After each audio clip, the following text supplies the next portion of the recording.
Hi everybody, welcome back to the Vibrant Life Show here in Cloud Dojo. I'm Corey and this is your spot for creating inspiration on a healthy, happy, and vibrant life. And today I'm here in my dad's office of all places randomly because this idea just struck me and I was like, I need to sit down and make this video for anyone who has ever felt stuck or trapped about any specific area of life that was preventing you from feeling your most vibrant, healthy self. If you've ever felt that way, this video is for you. Okay, step number one when we are feeling so incredibly stuck and stagnant is to recognize that issue. When I get really stuck, I actually can go on this like hamster wheel and just kind of keep trying to go, and maybe I'm not really thinking through all the steps clearly, but I'm just taking some actions and trying to figure it out.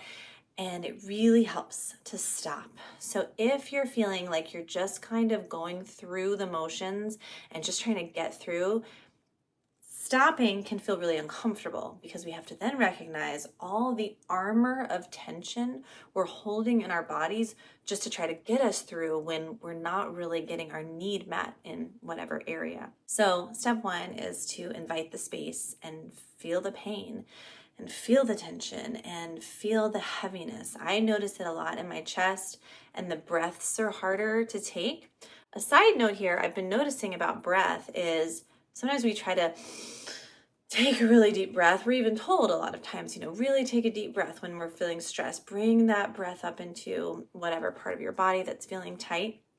Something that I like to flip around sometimes in the breath is not pushing into the spaces that feel tight, but just noticing them and taking away slowly that tension. Like it's an editing process. Sometimes we forget that actually to get a full breath is about taking something away. It's about taking the tension away. So once it just releases, the breath comes in naturally. And the only way I've ever found to take tension away is to sit with the tension. So once I've sat with the tension, writing it down, expressing it, just getting it out of this sort of tense throat area. If you have sore throats or neck tightness or tension, it's because there's stuff that needs to be expressed that hasn't gotten expressed yet, that's still being held in there for some reason. For me, it's fear. It's, oh my gosh, I can't be that vulnerable and say the thing or write the thing down. Writing the thing down feels like a good, safe option when you're first getting started with expressing where it is that you feel so stuck. So writing down exactly what the problem is from your perspective. Let's say you're living somewhere that you don't want to be living, but you can't figure out how to move out of said house, or that was my dog, sorry, said house or said town or wherever situation that you don't want to be in. Maybe you live with someone and they're like, absolutely not. I love being here. I want to stay here, or we can't afford to change, or whatever the case may be. So you want to be somewhere else, and you have this feeling like if I could be somewhere else, I would thrive, and yet you feel stuck where you are. Okay, so it's written down as this is the problem. I'm taking a moment to recognize it. Take that a step further. Where do I feel that stuck feeling in my body? So then you stop, do a body scan. Do I feel it in my brain? Am I so overwhelmed with trying to think of solutions? Do I feel the tension in my face and my neck because I'm holding back all the things I wish I could express, but I feel like what's the point of even expressing it because I'm stuck, there's nothing I can do? Do you feel it in your heart? Are you kind of closing off your emotional self because you just don't want to feel this and that creates shoulder tension? Are you feeling like I can't even digest how hard and painful this stuck feeling is? So there's like stomach tension, just all the way down. Our biology is our biography. Our body is telling us what's going on as if we didn't already know. And it's holding on to these clues and this information for us. And so again, we recognize this, we honor it, we notice it, and it becomes less of a secret shadow problem and we bring it out to light. That's not necessarily giving it a solution, but it is the first step. The second step is not to jump to a solution. The second step is to jump to when I feel completely free and relaxed about this issue in my body, what exactly am I feeling? And not just feeling, but all other sensations. So emotions that I'm feeling, right? But then also imagine, what does my body feel like? What's the first part of my body that's going to completely relax and feel freedom once this stuck issue is resolved? Where do I feel that release? Imagine that part of your body feeling that release. And then look around you. What visual sensations are you noticing once this issue has been resolved, once you have freedom and the change that you're wanting to see in this area? And then how does it feel tactilely? Like what would you have around you in that new space that you have that feels so much more free, that has these elements you've been hoping for? What are you holding? What are you able to feel and touch? With your feet as well, like what kind of surface are you walking on? What kind of clothes are you wearing? Just really get into those sensations in this imagination. And same with smells and tastes, all of the sensations of like, wow, what am I eating in this space? What is coming into my body and nourishing me? Maybe you're in a place where it's moldy, and so you're now smelling fresh, clean air. What does that smell like to you? And then what are you hearing? What does that sound like? Maybe you're in a building where there's just like tons of noise and traffic and you want somewhere quieter and peaceful, or maybe you have way too much quiet around you and you want some action and you want to hear the buzzing of a city. Whatever it is that would be the fulfillment of this unstuck feeling for you, what does that sound like? All right, step 3 is getting clarity on what you really want the solution to be. Now, this is where I think I certainly get tripped up. I notice a lot of folks that I have worked with and friends get tripped up in this area because we can want to jump into solutions. Like that is how our culture is really, I certainly grew up in school. You have problems, you come up with solutions, and they are specific and you have to have a SMART goal. This is not the step for that. Because if we jump into concrete solutions, it can really take away from possibilities. And the thing about possibility is that they're so dependent on our beliefs. If we don't believe that something's possible, it won't even occur to us as a solution. So if we have, and this is so easy to do in our minds, we go, well, my stuck thing will only get resolved if I move, or if, that's got to be the thing, right? It's got to be that I'm going to move. Well, what if something else were possible? What if there was a way to show that there was mold, and then maybe, the landlord has to come in and clean everything out completely? We don't know the solution. You just never know. Sometimes there's just really surprising ways that things have worked out for people.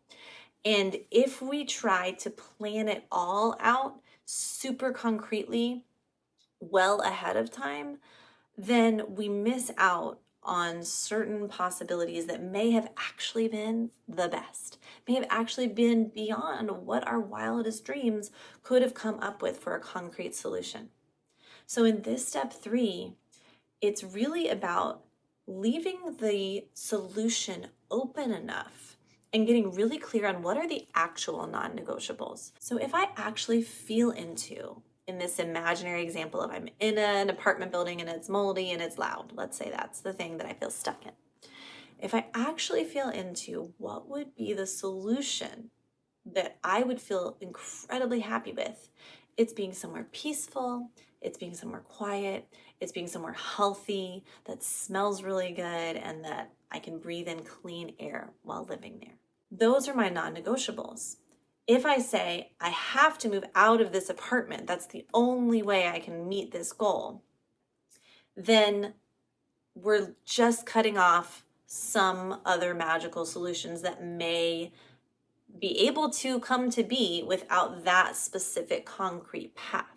So this step is about really questioning that non-negotiable. When you write down your non-negotiable, question it. Is there another way that I could get what I really need without this non-negotiable happening? Because if there is, then it's negotiable. So it just expands. The more you get into this practice of questioning your non-negotiables and really honing down to the real non-negotiables, the real juice and the real meat of what is going to totally serve you well, then you've got so much expansive possibility. And that's when I see the really cool things happen for people, the things that they're like, I never knew it could get this good. So step number 4 is taking those small, safe experiments in the direction that you think will bring you all these non-negotiables. I'm in this clean space. I'm in this peaceful space. I'm in this healthy space. If those are my non-negotiables, I've really whittled those down. Now I'm like, okay, I will start taking some concrete steps. I'm not going to just totally chart out the path, but what's a possible way this could work out? I'm open to other possibilities. That's the big key difference here.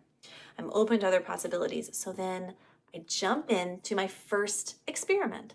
Like, well, what if we go and look at other apartments, or and just to see how much it would cost to live in these different locations, and just kind of exploring the possibilities, okay?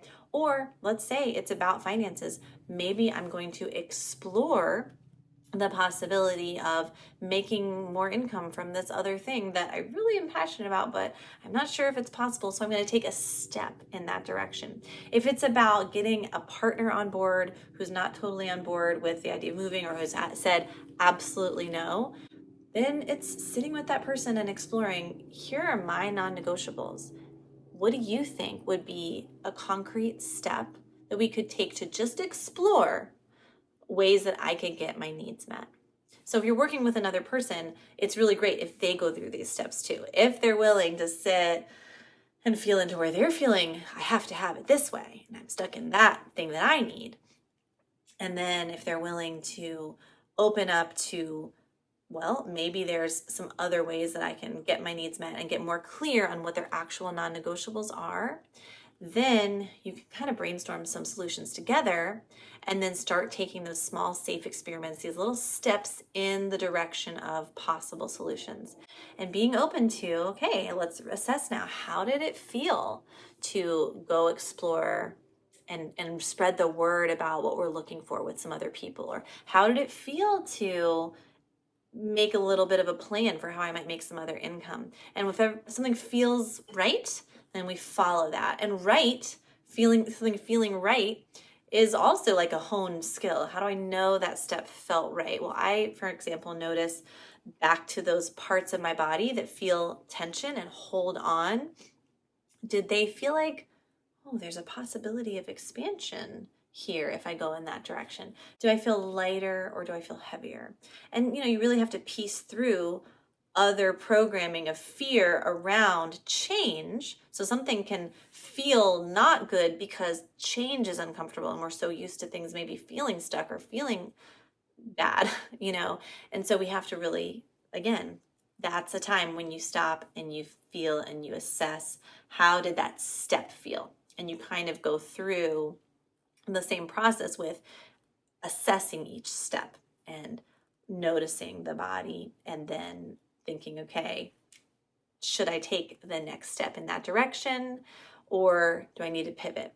I recommend taking a few steps in one direction unless you're getting clear red flags, because then you kind of allow yourself to really get to know and feel more into the body's messages from taking that step. That's kind of my little quick intro into how I start to get myself unstuck. I really hope it helped you. Thank you so much for watching. And I wanted to mention, I am taking on a couple new private coaching clients specifically around wellness, specifically around reigniting and empowering our essence as women to reclaim our birthright to vibrant wellness. So if that's something that you're interested in and you feel like we'd be a good match, just check out the description box below. There's more information at CoreyKennedy.com.